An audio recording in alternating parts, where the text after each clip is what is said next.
Hey everybody, welcome to the Dungeoncast. I'm Brian. And I'm Will. This is the podcast where we talk about everything Dungeons & Dragons from yucky Yugolis to yawning Yetis. And today we're talking about the Yuan-Ti.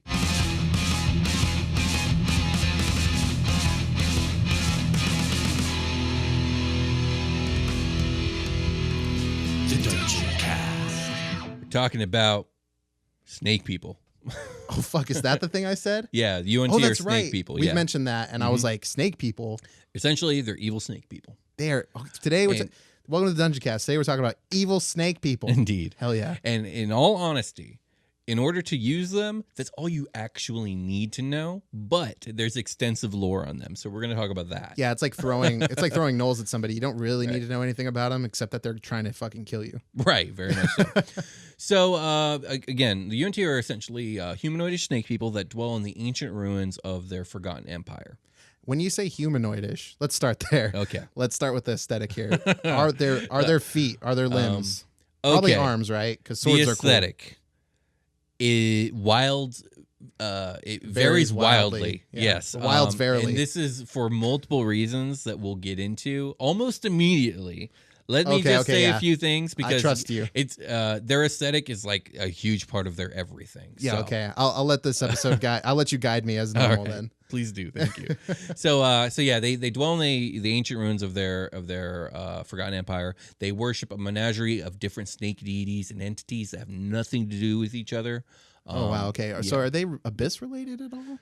We'll get into their deities. Some of their snake deities are. Yeah, because most of them aren't. Or not abyss. Is it the? Maybe I'm confusing it with the nine hells. That's the nine hells, huh? They don't have anything to do with the nine hells. But isn't there a devil that's a snake? I believe so. I believe Mammon is a snake monster. He got turned into that, by the way, by Asmo. Asmo does that. I'm talking about like a lower level, like.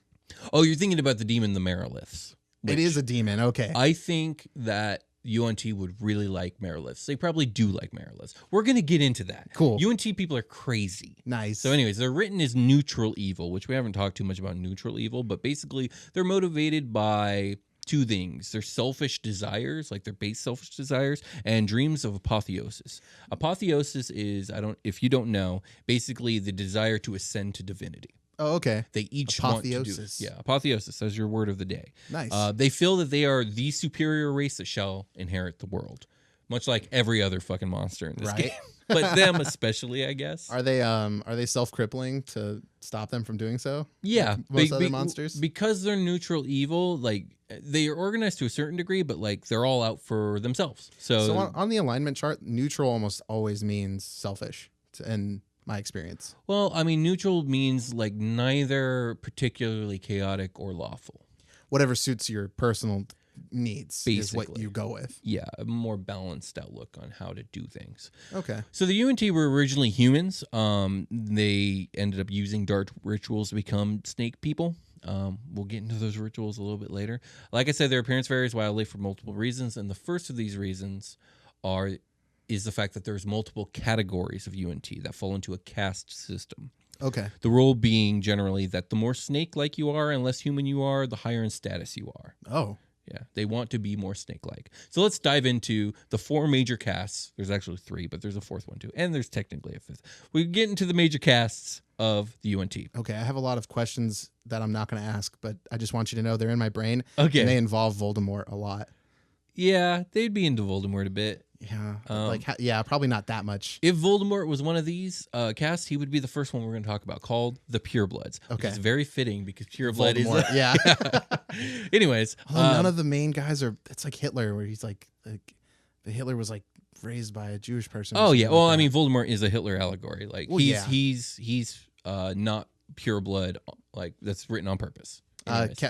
You can catch on a different RSS feed our Harry Potter podcast. Yeah, indeed. We'll get into that. Go tune into that. So anyways, purebloods. Purebloods are the most numerous and most human-like and lowest of the castes when it comes to the Yuan-Ti. They essentially look like humans with one or two snake-like attributes. Now, this varies wildly. It could be snake eyes or scaly body parts or a snake tongue. Like, it could be anything, really. Whatever you want it to be. Every time they roll dice, it's 2 1s. Right. There you go. They are treated fairly by the general society of the Yuan-Ti, but their needs come dead last before or after all the other castes. Okay. They do play an important role when it comes to being spies or diplomats or infiltrators into humanoid society. Again, they essentially look human. So with like a minor spell or a few aesthetic things, they can just pass off as human beings. Right. You just get that creepy snake vibe from them. Yeah, very much so. Okay. And they generally hate and despise having to talk to people. They see people as meat, and they don't like to talk to meat. I don't like to talk to meat. I just like to eat my meat. I don't like to know what my meat is feeling. Right, indeed. So the next cast up are called the Mallesons. They're the middle caste of Yuan-Ti society, and they have the most variant of forms. Simply put, essentially, Mallesons are half human, half snake. Oh. Where those halves come into play varies wildly. Yeah, which 50%? It could be a snake head with a human body. It could be a human head and torso with snake from the hips down. It's just a fucking snake from the waist up, and it's just like running very fast with no arms. I mean, yeah, it could be. God, that's just some lethal ass kicks. Like it can use its upper body to like fling its legs out. Right. Sure. Why not? That's hilarious. Sick. It can even be all human, but the arms are snakes. So there's no neck and no like head attachment. No. There's a human head and body, but the arms are snakes. Well, no, because that doesn't add up to me. Because like now you have 3 heads, and that's you do. Shit, for real? Yeah. That's for real? Yeah. I was thinking there would be no head, and it would just be like. I mean, you could do that too. It'd just be like one arm is normal and one arm is the snake. Right, you could do that. Like it's just flush at the neck. That would be a particularly low. Okay, so like even within the caste systems, like again, the more snake-like you are, the higher you are. So that would be a particularly low stature Malleson because it's so human and only 1 bit snake. There's Bobby one arm over there. He's the lowest of Mallesons. We don't talk about Bobby. His head is where his arm should be. So we'll talk about some more specific Mallesons later, but generally speaking, Mallesons serve as elite warriors or specialized like positions of prominence, but not like nobility. More like, like wardens of like torture jails and like slave masters and whatnot. Oh my gosh. That's these guys. Yeah, slaves are a huge part of the UNT society, way more so than even the drow. So we're going to get into that. That makes me want to workshop what they look like way less now. Yeah, no, these people are horrible. And the Mallesons are the most receptive to the various religions of their gods, and they serve as the major bulk of the clergy and priests. So, yeah. Clergy and priests. Yeah. That's kind of like how drow worship like the Spider Queen and shit. I mean, yeah, I mean they worship a god, but what do you mean? Oh, they were like wasn't there drow factions that worship like spider goddesses and stuff? Well, I mean, Lolth is their queen. And there are other people in the pantheon, the Dark Seldarine, but with this, it's more like this hodgepodge of like religions that don't have anything to do with each other. They're just all snake. Oh, that's right. You mentioned that at the beginning. Okay. So let's get into the generally highest caste, the Abominations. Okay. Abominations, they're the most uniform looking of the castes. Okay. They are considered the closest to Serpentine perfection.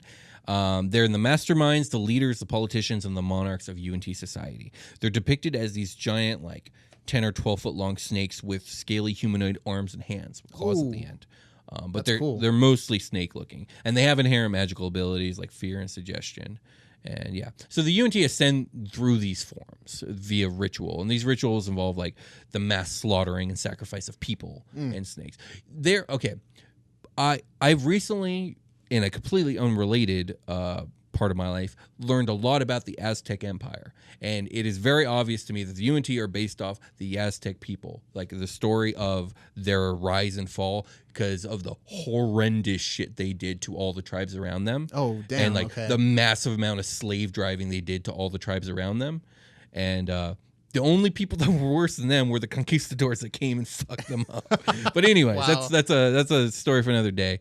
But yeah, so they perform all these crazy sacrificial rituals. It's all about human sacrifice. And like, not snake sacrifice. well, there are some snake sacrifice stuff too. Okay. So, but okay, there is a form above Abomination. They're The incredibly final rare. form? No, it's a stepping stone to godhood. So this isn't even their final form? No, well, it's supposed to be kinda.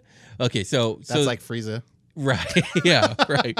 So the next cast form, they're called Anitha Mos. Okay. And they're exceedingly rare. They look like Abominations, but they're larger, and instead of having one head, they have 6 snakes for heads.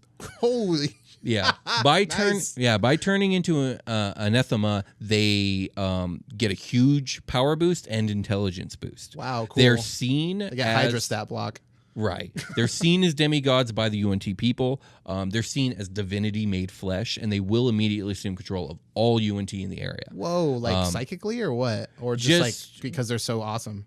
Because they're so awesome. Oh, wow. Yeah. Okay. Because of their religious teachings, because they're so awesome, and because good luck fucking stopping them. Yeah, they're really powerful. All hail the Hydra. Not Hydra, the Hydra. Yeah, indeed. So Anitha Mos are generally more aggressive than normal UNTs, and they will really kind of put their people on the warpath. They're going to organize them, get them all ready for war, and then they're start conquering and taking slaves. So also, Anitha Mos are immortal. Like, they don't die of old age. You can kill them, but like they're biologically immortal. Yeah, they don't age. Like cutting off a head of a Hydra, and it just grows 2 more heads. Well, no, that's not biologically immortal. That's just bullshit, really. But what I mean is, like, a Hydra will age and die. You can find an old do they? Hydra. I guess. Well, at least I think they do. Are we gonna do a Hydra? We will do a Hydra episode. Okay. We'll probably fuse it with something else, but yeah. Shit, fuse the Hydra with a dragon. No, but I mean, like, I don't know if a Hydra could carry its own episode. I don't know how much lore there is on Hydra, but if there is enough, we'll have its own episode. If not, it will have to share episode space with another monster. Okay, it's already too late to do it with this episode. It would have been fitting. No, not fitting in this episode. Okay. So, the second reason for their immense variation is due to the rituals that elevate their forms vary from snake deity to snake deity. Some deities are gods, some are primordials, others are demon lords. Each deity has its own agenda, its own clergy, its own rituals, and its own snake forms. Basically, so the Yuan-Ti, they're the remnants of their empire exist in like jungles, swamps, and deserts. Okay. So you could flavor it that like the type of snake that they tend to look like are ones native to those areas. That makes sense. Why wouldn't it? Their god corresponds like sure. accordingly with the environment. Indeed. Or you could just make it if there's a particular deity that looks like a cobra, all the Yuan-Ti that use that deity's rituals become cobra Yuan-Ti. Nice. Okay. You know what I mean? It just varies wildly for all these different reasons. It's very ununiform, very unorganized. So there's one more form and caste. It's not really a caste that we'll talk about. They're called brood guards. Okay. So brood guards are these hunchbacked humanoid reptilian monstrosities that are ritualistically transformed from human slaves or humanoid slaves. They basically look like something you would see in an alien movie. Like, they're really gross looking. They don't look snake-like at all. They have arms and they have limbs and... Oh, it's like the experiment went wrong? Yeah, they look like dinosaur mutants. Oh, nice. Like a velociraptor and a human got fused. Oh, shit. That's what they look like. That's kind of cool. So, yeah, they do look kind of like cool. Alien, you know? Yeah. Okay, I got you. So brood guards actually outrank slaves by a huge margin because... With the transformation of the brood guards, it transforms their mentality too. They become incredibly loyal to the Yuan-Ti and will do whatever. They basically become like dogs. Yeah, I was going to say they're treated like pets. Nice. And much like most slave-driven societies, pets are treated better than slaves because humans are messed up. Yep.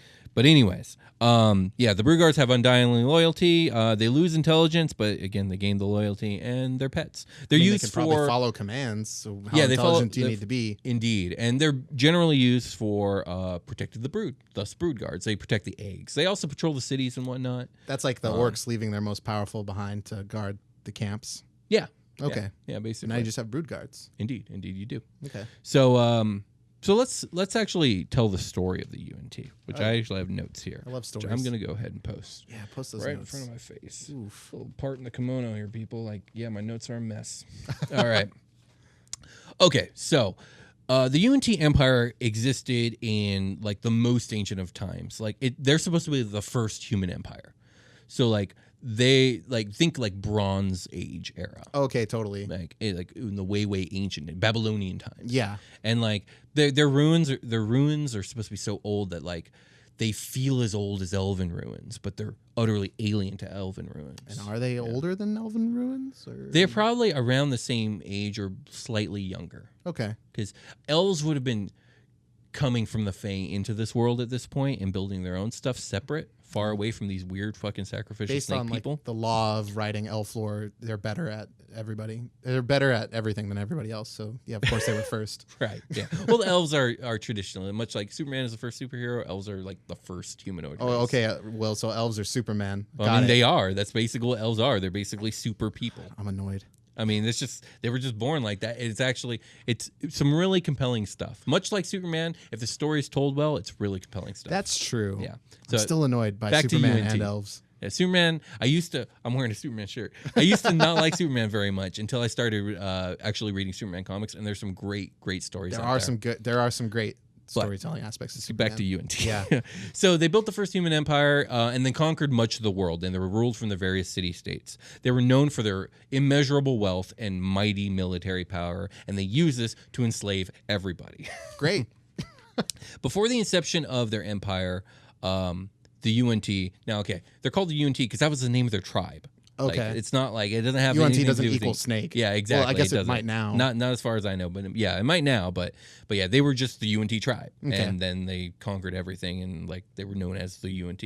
But even before the empire was incepted, they always felt that snakes were sacred. They worshipped snakes for their poise, their stealth, their form, and their deadliness.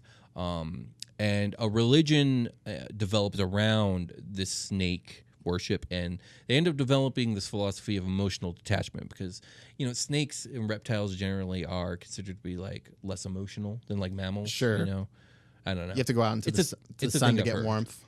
Yeah, I guess. I don't know. But anyways, like they developed this philosophy of emotional detachment and focus on like clear, pragmatic thought. Okay. Think like, remember we talked about this in the lizard folk episode where lizard folk don't really feel emotions? Right. Very similar. These reptilian alien mindset. Right. Except for lizard folk are just like survivalists. They're neutral. They're not they don't have animosity and right. Like no UNT people are messed up. So anyways, the idea is that they wish to emulate the divine. Cold calculating evil, trying to indeed. Which is very neutral evil. Okay. You know, cold calculating and selfish.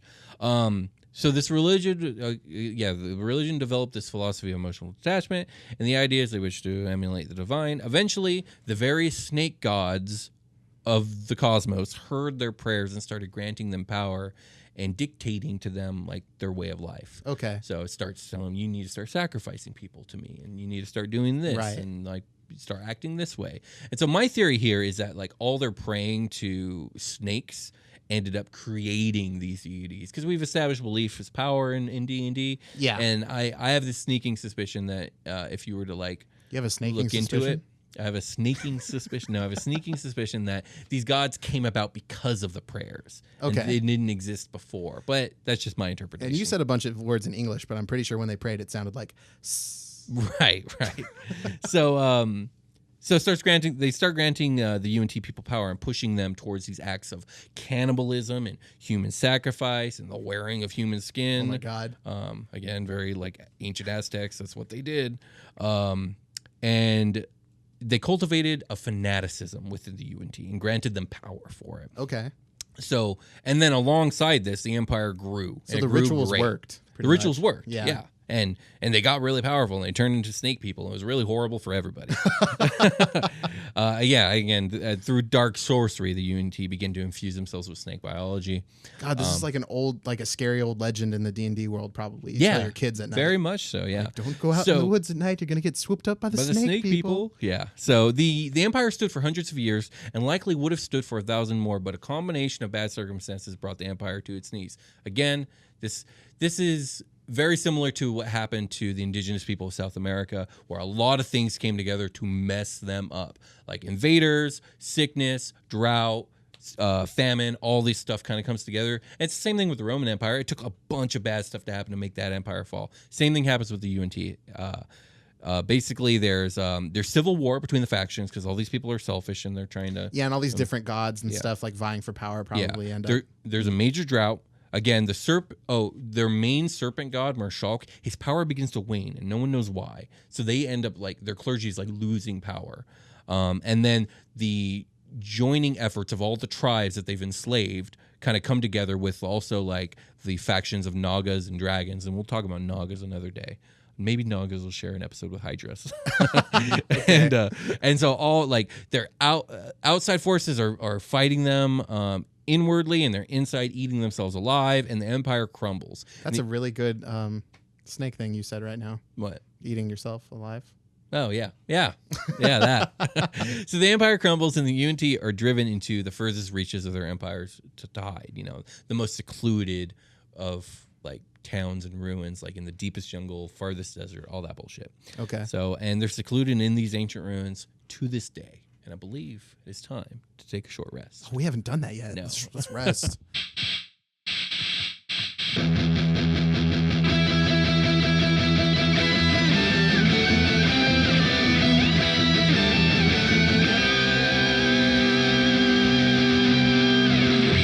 Hey everybody, welcome to the part of the episode where we're not talking about crazy ass snake people.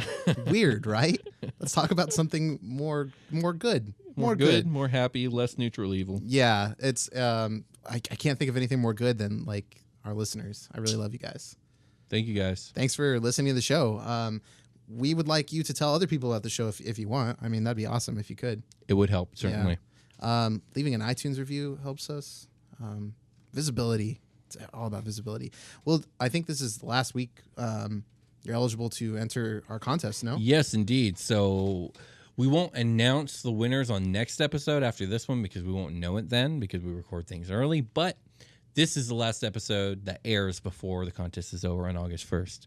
And in this contest, we're giving away 2 fancy dice sets. One is an elven dice set. The other is a dwarven dice set. And if you want one of these dice sets, all you got to do is hop on Twitter, tweet a link to our show to your followers with the hashtag of the dice set that you want, and of course, hashtag Dungeoncast, and you'll be entered to win one of the sets. Yeah, hashtag Elven, hashtag Dwarven, or hashtag Dwarven. But always hashtag Dungeoncast. Because if you Indeed. forget the other tag, we're going to insert you to the contest anyway, blah, blah, blah. But yes, make sure it's a link to the show or a link to our homepage, whether that be like SoundCloud or YouTube. They're both good, right? Yeah, absolutely. Yeah, totally. Of course. And if you're any podcast app, iTunes, I don't care. If it's sharing the show with people, that's all I care about. Yeah, me too. If you are on YouTube, that like and subscribe button, they're like reaching out to you. They're like, touch me with your mouse, your pointer. Right. Yeah.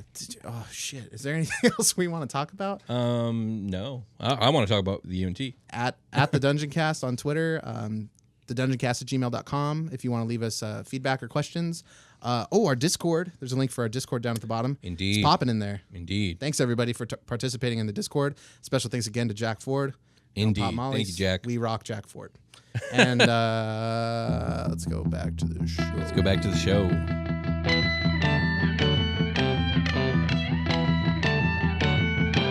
we back? We're back. I think we're back. Holy shit, we're back. All right. So let's get into what the Yuan-Ti are up to now and kind of like how they live their lives. Yeah, totally. So the general idea now is that the Yuan-Ti are slowly attempting to regrow their numbers and basically reemerge once again as a mighty empire. The Yuan-Ti, like I said before, have rid themselves of sentimentality, and they view the world from a strictly pragmatic and dispassionate perspective. Okay. Kind of like the lizard folk. Again, they don't understand it. Well, that's the thing. Lizard folk don't understand emotion. The thing that separates the lizard folk from Yuan-Ti is the Yuan-Ti do. They do, and they use it against you. Mm-hmm. They recognize and they understand emotion on an intellectual level, and they see it as a weakness to be exploited, and they're really good at doing that. They're kidnapping your infants. Yeah. They would do that. Yeah, something sure. messed up like that. They're all about big part of them is they like to infiltrate human society and start like cultivating human cults. Oh, snakes, man. basically with the promise of power. And some of them will probably get turned into purebloods, but most of them will get sacrificed. You know what I mean? Or they'll just facilitate the cult to bring and then the cult's job will be to bring sacrifices to the Yuan-Ti. It's like you're going to church every week, and like all of a sudden it just starts to feel wrong. Right, you know? right. And then all of a sudden you're a fucking snake. Right. So the Yuan-Ti are noted to be master liars, manipulators, and terrorizers. And these same tactics are next to useless when used against them. It's hard to manipulate the emotionless. Right. You know, it's hard. Outside of magical means, you can't scare them. Yeah. What are you gonna do? Intimidate check? Right. Probably the best not. you can do is like actually understand what it is that they want and then use that to your benefit. That's the best you're going to get. Kind of like a contract with the devil. Similar. Find a hole in the plot. They're next to impossible to manipulate outside of magical or masterful means, basically. Okay.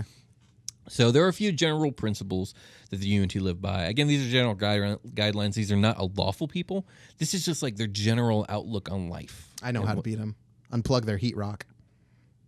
Yeah.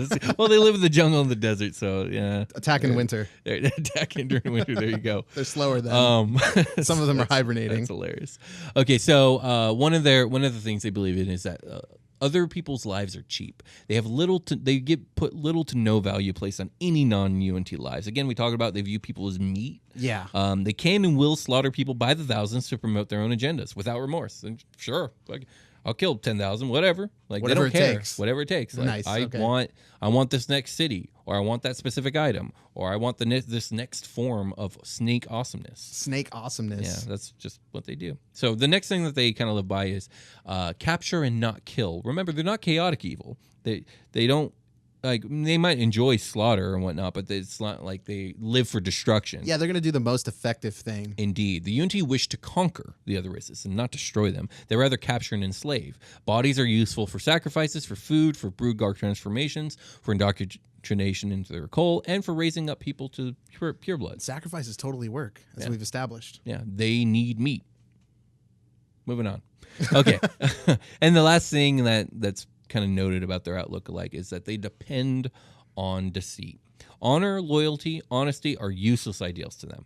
For them, it's all about stealth, misdirection, lies, poisoning and assassination, murder. Like, these are reliable and effective methods of subjugation to them. That's how they look at it. Damn. Yeah, they're just bastards. There's some bastards. Indeed. Snake bastards. So this dispassionate view of the UNT, it extends even to their religion. Even though they appear to be zealous and fervent, and in a lot of ways they are, it's not out of like love or adoration. It's all about themselves. It's all about ambition and personal gain. The UNT wish to gain the secrets to divinity from their gods. And once the UNT is armed with the knowledge that they need, they'll even seek to supplant their deity. So is this like, because we've been talking about them as like a group, Mm-hmm. is it for the will of the entire group? Is this like a hive mind kind of thing, or are there individuals? No, they're all individual, all trying to.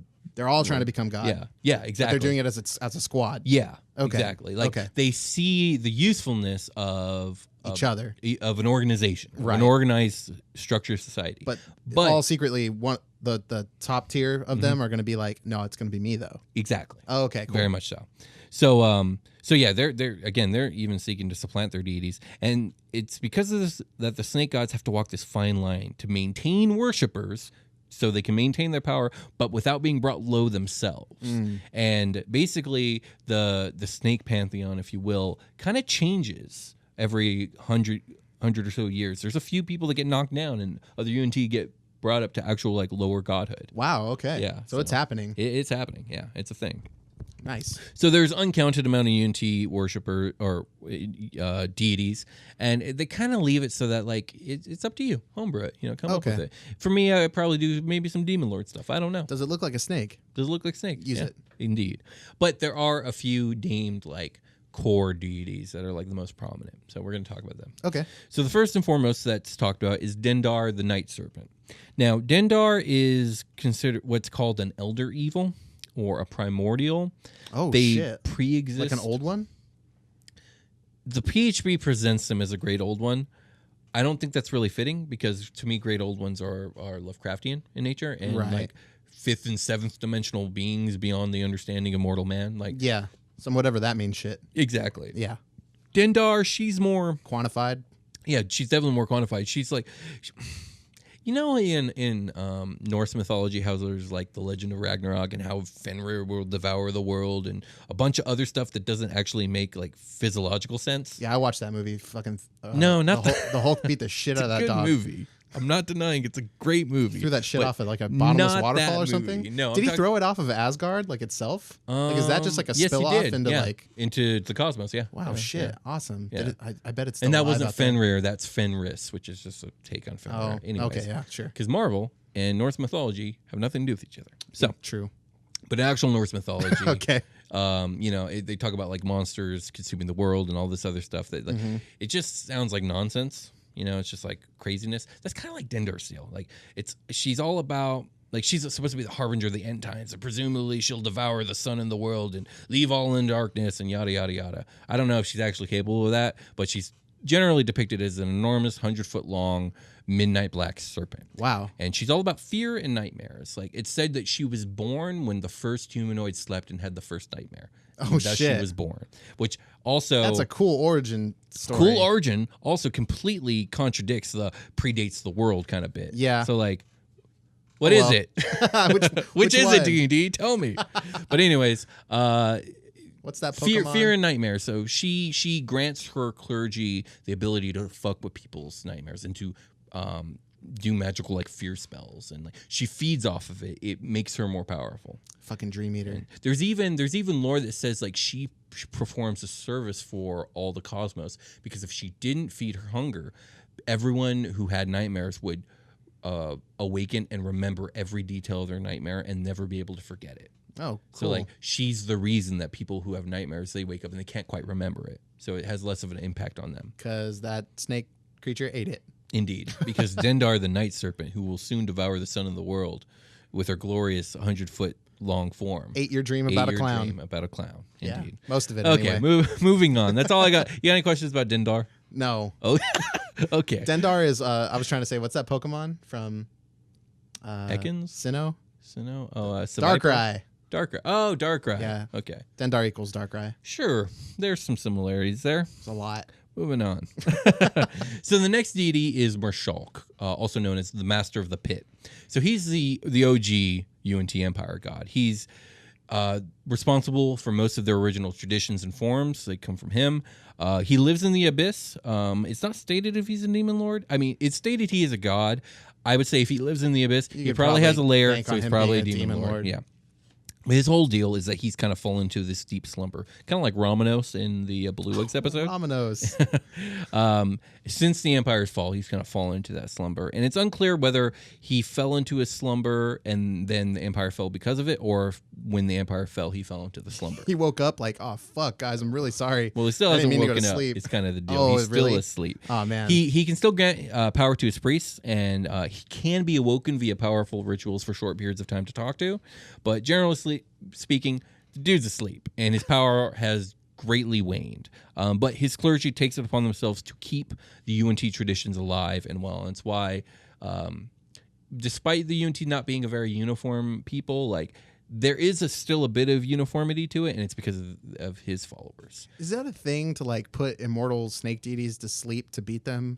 Is that like a thing? Is that a I thing? don't know. This is not the first time I've encountered that kind really? of scenario. Yeah, they do this bit in Golden Sun where you have to like make a snake monster drunk so you can kill it.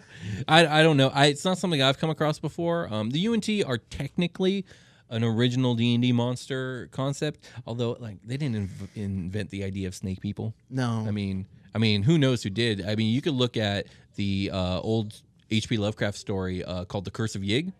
It's actually a really cool short story in which like this couple's journeying across the American Midwest, and they come into these Native Americans territories, and the Native Americans there tell them like, whatever you do, don't harm any snakes while you're here, because this area is under, you're gonna get fucked up. Basically, this area is under the protection of this deity named Yig, and if you hurt any of the snakes, he'll turn you into a snake. Oh shit! And obviously, they're like, haha, whatever. But as they keep going on their journey, the main character, I guess you could say the husband, he becomes more and more superstitious about the snake things, but then his wife kills a snake and it turns into this whole ordeal. He goes crazy, like thinking that they're like cursed by snakes or whatever, and he's going to turn into a snake.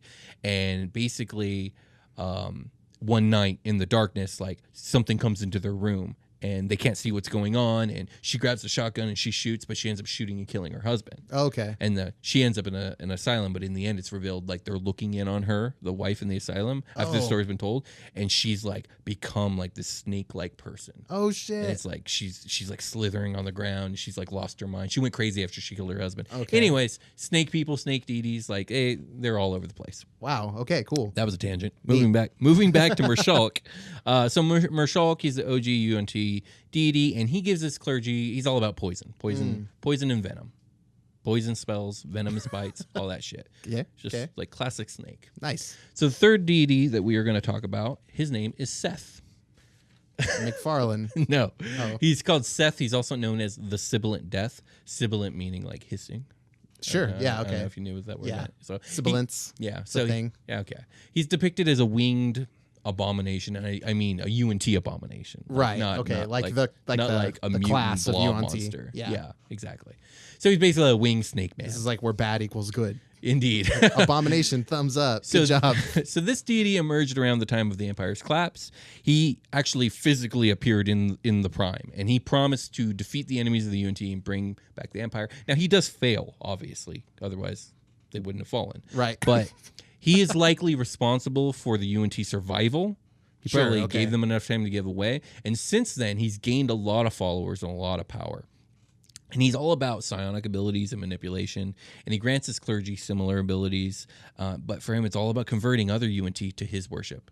And yeah, that's just kind of his deal. He's just growing his power. I keep coming back to this thing where like there's so many like grand evils in D&D, and like they have a lot of followers, and it's like an evil time. And then like there's so many other things that are like, so like I feel like everybody's following some kind of evil thing in the world. And Right. they're just like closet evil. Right. Well, I mean, there's a lot of good too. We should probably talk guess about so. more good. The Eladrin were good. We talked about them last episode. That's true. So there They that piss is. me off. They're elves. Okay. Well, I can't help it if Like, you're after that elfist. episode, I just got more. damn like, elfist. God, I'm so annoyed by them. All right. So that's about it. All I got for the deities for this episode. None of these deities were going to get their own episodes, so I figured they're not we'll like- dive into them here. Yeah, they're not like. They're not meaty enough to carry an episode. Right, they're snake. They're all about snakehood. So let's actually talk about some of the powers that UNT get from turning into snake people. Like, Okay, it's not just an aside from aesthetic like thing. being able to like serpentine across the floor. So yeah, so there's all kinds of things that like different. There's different monster stats for like the different clergy members, and you get all these different like powers. And then there's actually a little section in the UNT section of Volo's Guide where they're like, these are some variant powers you can attach to any of the UNT stat blocks to like spice it up. Okay. They get things like chameleon skin where they can, like a chameleon, they can hide. Nice, cool. So camouflage. Yeah, they can get like an acid slime skin where like touching them does damage to you. Oh, if you hit shit. them with a melee weapon. They can shape change into like giant poisonous snakes. Wow, cool. Okay. They can shed their skin kind of like Orochimaru style, where you do damage to them and then they can like heal and then like come out of their body. Oh, they like molt right there. Yeah, they'll molt right there on the Yeah. spot mid battle. Like I'm good now. This Yeah. giant wound, it's gone because I malted it away. Yeah, they have this ability called snake antipathy. Antipathy. Yeah. I believe you. Basically, they cause snake phobia. They can fear you, but make you specifically afraid of snakes for like an hour. Oh crap. and stuff Okay. like that. And there's some more other Magical stuff, snake fear. but they just get general snake power. They can vomit mouthfuls of snakes. They can like transform. Like let's say there's a bundle of sticks that you're gathering for your campfire. They can like zap it and it turns into a bunch of snakes. Oh They shit. do stuff like that. If so. if you already use them to make your campfire, Mm-hmm. they can zap it, and now there are a bunch of snakes, but they're on fire. Right, yeah, flaming snakes. Flaming There snakes. you go. Shit. So yeah, that's basically all I have on the UNT, except for one thing. They did make a playable race stat block for UNT purebloods. It's in Volo's Guide. It's at the end of the playable races bit, and we're going to talk about it right here, right now. So yeah, let's Right get now? into it. Yeah. Well, So- can I say one thing before we Yeah, do? go ahead. Dead tree, bunch of dead branches. You could zap it. Oh, they're all snakes now. Indeed, you could. Yeah. Okay. Yeah, and it'd be fucking scary. Hell yeah, it would. Fucking, it's like the Wizard of Oz. So I don't know if They're I all would, snakes. right. So I don't know if I would allow a UNT pureblood in my game just because they're so fucking evil. Oh, like as a playable yeah, race, yeah. yeah. But if you did, they got stats for it. UNT purebloods get a +2 to charisma and a +1 to intelligence. Kind of fitting. I like that it's 2 mental scores. Yeah, kind of fitting. very The cool. only other stat I would think of would be dexterity, but yeah. Yeah. They age at the same rate of normal humans. Again, they're devoid of emotions and all that other jazz. They're medium sized. Their base walking speed is 30 feet. They get dark vision, big surprise. They get the innate spellcasting feature, in which they can naturally cast the poison spray cantrip. They can also cast animal friendship an unlimited number of times. What? But only target snakes. So That's good. So there it is. Frogs? Nope. Starting snakes at only. Yeah, starting at their level, you can cast suggestion with this trait. Once you cast it, you can't do so again until you take a long rest. And the spellcasting is all based off charisma. They can all speak parcel tongue. Right. You gain magical resistance. You have advantage on saving throws against spells and other magical effects. That's pretty powerful. advantage constantly. Yeah, totally. That's really very powerful. good. Yeah. You also get immunity to poison, which makes sense. And then lastly, you can read, write, and speak Common, Abyssal, and Draconic. Now, I don't really like that Yuan-Ti can speak Draconic. I don't like that Draconic is the reptilian language. Yeah, it's like the go-to for anything that even remotely resembles something with scales. Exactly, and that doesn't make any sense to me. They should have their own, like, maybe there should be a reptilian language, or dinosaurs are dinosaurs, and snakes are snakes, and dragons are dragons. Yeah, I agree. And dragonborn are kind of like dragons, and worms are dragons, kinda. Yeah. Anyways, so that's all I got for the Yuan-Ti. I hope that was informative. Do you have any questions? Oh man, if you're they're really fun. If you're a playable, just carry around a bundle of sticks, and when you see like a campfire of a group of enemies, just throw the sticks and zap them, and on the way down there'll be snakes. Well, the playable race stat can't do that. Why not? I mean, you could homebrew it. That's some late game shit. I like the Yuan-Ti. The Yuan-Ti are scary. Number one. Yes. Their challenge ratings are a bit higher than a lot of the other things we talk about. Like, okay, for your first 5 levels, you're going to be fighting orcs and ogres and all that other stuff. Yeah. And maybe from level 6 to 11, you start getting into Yuan-Ti stuff. You go off to far off realms and fight crazy monsters that are really powerful. Ancient desert ruins and shit. Indeed. Okay. And they got a really cool aesthetic to them, and I mean, what's the second cast called again? The Mallesons. The Mallesons. The Mallesons look cool too. Well, it depends, right? Because you can not your homebrew Malleson. That's it's just a regular dude, but all his fingers are snakes. Yeah, no. See, that wouldn't be a Malleson. That would be. All I can think about is that episode of the Adventure Zone when they do the airlock bit with the joke, and it's snakes all the way down. Oh yeah, I remember that. Well, with that, I think we can call it a game. Yeah, let's call it a game. We'll talk to you guys later. Bye.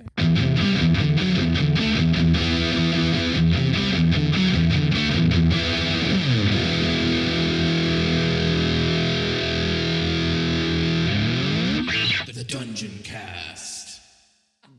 I opened my mouth and it wouldn't come out. Let me drink some of this water. Yeah. Apparently, I'm fucking dehydrating. Solid. I think that's the first time I've ever fucked that part up. Okay. You had one job, Will. I couldn't say my name.